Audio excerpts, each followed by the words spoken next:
Hi everyone, Rebecca here. I'm back. I wanted to share a little news with you. If you follow me on other social media outlets, you'll see that I recently quit my job as a school psychologist. This has been a long time coming, and actually, several of my in real life friends kind of have joked with me because I've honestly been trying to leave the field of school psychology for about 3 years now, and have had several different times when I've like transitioned to other jobs. I went to work in a hospital.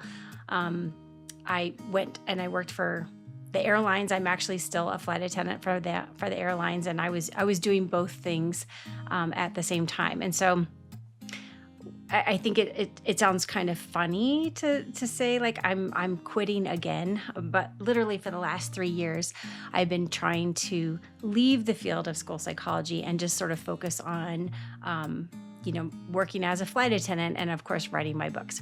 So what's different about this year is that it truly is like this is the end. I've made it very clear that I won't be coming back to work as a school psychologist in any way, or even anything that's kind of adjacent to working as a school psychologist. So let's talk about that a little bit. So I think a lot of people, especially writers or those who work in creative fields, often dream of leaving their day job. And I can say I was certainly no different. I know that there were times definitely when sort of like my job felt like overwhelming, and it was incredibly stressful. And I sort of saw like no end. I could not see any end in sight. So I definitely felt at different times like trapped in that job. And because I had spent so many years in education in order to be able to work in this very specific field, I just, the feeling of sort of just being trapped and like you had no other options was truly overwhelming. And I think certainly at other times in my life, also depressing. And obviously, those were things that I had to kind of work out. And it's very interesting to me to sort of read back through some of my old journal entries during that time when, it was sort of this low point. And I didn't really know how to transition, or even if I could transition into any other sort of field in which my skill sets would serve me there, right? So I didn't realize at the time, of course, but really what the answer ended up being for me was that it wasn't about trying to find anything that was adjacent even to that field. It was about doing something completely different. And of course, that's what led me to returning to working for a mainline airline here in the US. And so now I work as a flight attendant, and I have a lot of joy from that job. And so that was a really good move. And of course, when I'm not working in the schools, I have a lot more time to work on where my heart truly lies. And that is, of course, writing my books. So I want to talk a little bit about that transition because I definitely feel like, I'm 49 right now. I'll be 50 next year. And I can honestly say that, for probably a good 3 or 4 years, I felt like I was in sort of the throes of having that midlife crisis that can sound so cliche, but until you actually go through it and you're just, you're like, wow, this is really what people are talking about. It just feels like you're knocked flat and the universe is trying to sort of get you to make changes in your life, but you don't really know how to go about it or which direction to turn or how to even start, kind of thing. And so I just wanted to share a little bit today about what that looked like for me. And if you are sort of in that same place, maybe just giving you a little bit of hope that you can find a way, a new path, a new direction, if that's what you're wanting for your life. It just may not be exactly what you imagined or where you're necessarily looking right now. So for me, when I think back to several years ago, and I knew it was time for me to leave, I knew I was really unhappy in my profession. I just didn't really know what to do next. And so I started asking a lot of questions. I'm asking questions of myself, and I'm also online researching, trying to find information about other people who have gone through the same feelings and experiences, like, how did they get through it? What was the answer for them? And one of the things that I came across, and it really stuck with me, and I would say it is eventually what led me to making the decisions that were in my best interest, even though at the time I couldn't see, or I didn't really find that they were valuable in the moment. They ended up being very valuable for me. And that was asking myself this question: when in my life could I remember feeling genuinely excited for something that I was either working on, or I was going to be doing, or something that was potentially going to be coming into my life? And, I would say, like, when you're working through like a true midlife crisis, it can be hard to even remember what joy feels like, or excitement for, life feels like. And so, I at first found the task really daunting and overwhelming, and I don't mind sharing, it made me actually feel more sad, because I was like, what am I actually joyful about? Now, let me please be clear. I have many, many things in my life, even then, that I was extremely grateful for. I was grateful for my loving relationship that I have with my husband. I was grateful for my loving, wonderful, healthy children, and I still am. But I think when we talk about midlife and our career choices and our just sort of our own personal journey, you can still be grateful for all of those other people in your life that are so important to you, while still not really being able to find that joy, that center that was for you, that's just your own thing. And I think that's really where I was at that time. So the only thing I could land on at the time is I remembered, back in 1997, when I was trying to become a flight attendant with a mainline airline, and it's actually who I work for again now. And I have this very vivid memory of going to the interview, which was in Chicago at the time. And I had never been to the Chicago airport at that point. I was 22 years old. And I'm going to this interview, and I'm walking between that B and C concourse, and very excited, very nervous, just very jazzed and amped up. And if you've been to the O'Hare Airport, you know that, and for decades, they've had those neon lights that run through that walkway, and they were playing Rhapsody in Blue at the time there. And I just remember having this really very excited feeling about, hopefully this working out, and my entire life was going to change, and I was going to be this flight attendant, and I was going to go to these international locations. And, fast forward a number of years, and I did actually, I was hired on at the time, and I flew for them for a number of years before quitting and having my children and going back to grad school to be a school psychologist. So now, fast forward a number of years, and this is the memory I can come up with. And I'm like, great, yes, I absolutely remember how much joy I felt in that moment and how much I really wanted to become a flight attendant. But how does that relate to where I am now? I mean, that was when I was 22 years old. And yes, I was very excited. My life is so different now. Like, how does this even begin to relate? What do I do? So I just sat with it for a long time. I tried journaling about it. I kept thinking about that memory, because at least it reminded me of what joy, anticipation, excitement for something that's potentially coming into your life truly feels like. And so I just kind of hung on to that feeling. Well, oddly enough, then the opportunity came up for me to apply and potentially return to being a flight attendant at the same airline that I used to work for. And I was like, is this it? Like, it didn't feel super clear to me, but I remember feeling kind of excited to apply for that job again, even though it was something I did in my early 20s and when I was quite young. So I did, kind of on a lark. I applied, wrote a new cover letter, sent in my resume, and long story short, I am now, again, a flight attendant for that airline I worked for so many years ago. And I actually am very, very happy. Like, I'm very joyful to be doing that job again. And so I had not ever anticipated that I would be going backwards in order to be going forward. But that's just one thing I want to sort of point out, is that, yes, I'm transitioning out of being a school psychologist finally and completely now at the end of this school year.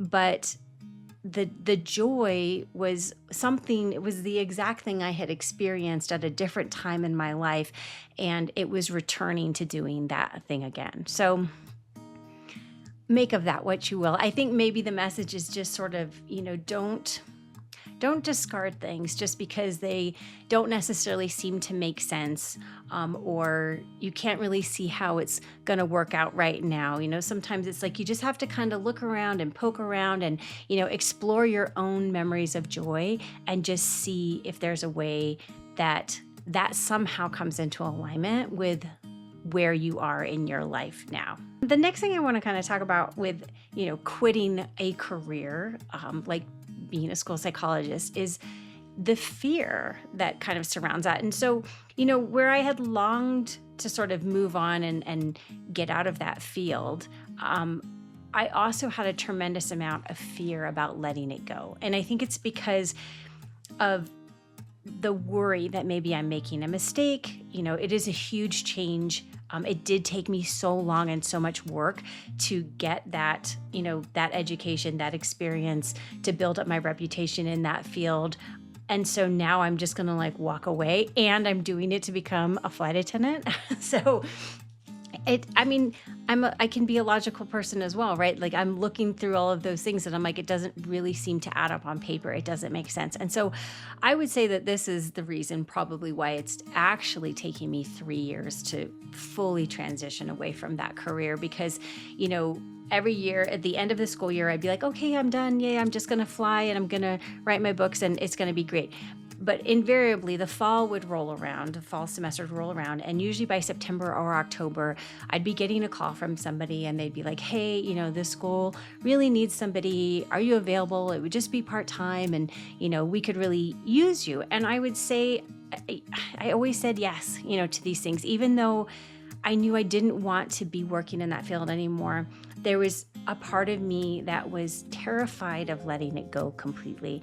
And I think it's just because when we know what we know, there's a lot of security around being good at what we do. And then to just sort of say, I'm just going to let it go and I'm not going to do this anymore, and this is not going to be a part of my identity any longer, can be really, I think, much more difficult than we imagine when we dream about just, leaving it all behind, sort of thing. So I honestly think the biggest reason it's taken me 3 years to finally quit is fear. But I also, I like to pay attention to what I'm feeling, and I try to think about it and journal it and about it and just be like, okay, where is this coming from? And I think it's largely because, what I'm stepping into, being a flight attendant and then also writing books, means that I need to have faith and trust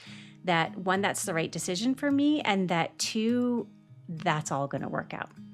So I think that, just, I guess if I had any sort of advice about that, it's just realize that, you can make decisions, but the decision is not necessarily just sort of an overnight event, like a decision to sort of transition out of something you were doing before and into something new can definitely be more like a process. And that is certainly what it was for me.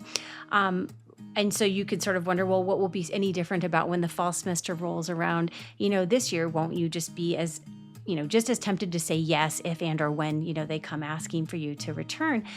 And I can say probably for the first time ever that the answer is no. And the reason why is because, for the last 7 months, while I've been flying on the weekends and working at the school during the week, I think I have finally gotten to the place where I realize that it was important for me to do that, because it just sort of solidified in my mind that I don't belong here anymore. Like, you can be good at something and still not feel like it's an alignment for you or that you belong in that setting anymore.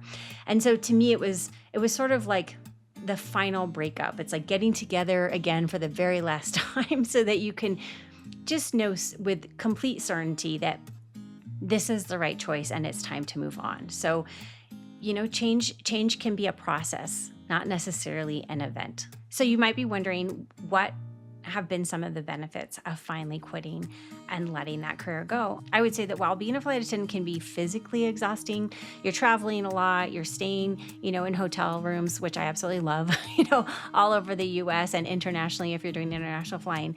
I don't have to spend a lot of cognitive energy problem solving very in-depth, difficult, stressful problems. And so, whereas as a school psychologist, I'm doing psychological evals, I'm observing, I'm writing reports, I'm part of a decision-making team that is making big decisions for kids.